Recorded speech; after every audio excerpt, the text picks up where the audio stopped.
Pemirsa, disampaikan Ketua Komisi 2 DPR RI, Ahmad Doli Kurnia Tanjung, status tenaga honorer akan dihapus. Kemudian sekitar 2,3 juta tenaga honorer di Indonesia akan diangkat menjadi P3K paruh waktu.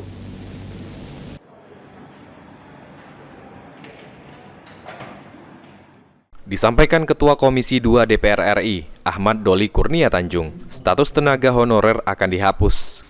Kemudian diangkat menjadi P3K paruh waktu. Dalam peraturan pemerintah, ASN terdiri dari PNS dan P3K. P3K juga dibagi menjadi dua, yakni P3K paruh waktu dan P3K penuh waktu.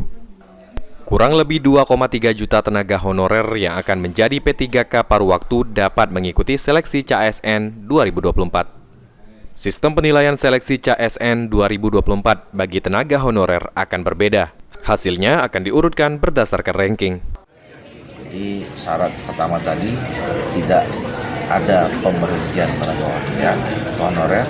Yang kedua, tidak akan ada penurunan penerimaan kesejahteraan atau gaji segala macam. Yang ketiga, syaratnya adalah tidak membebani. Persoalannya tidak akan membebani APBN terlalu berat.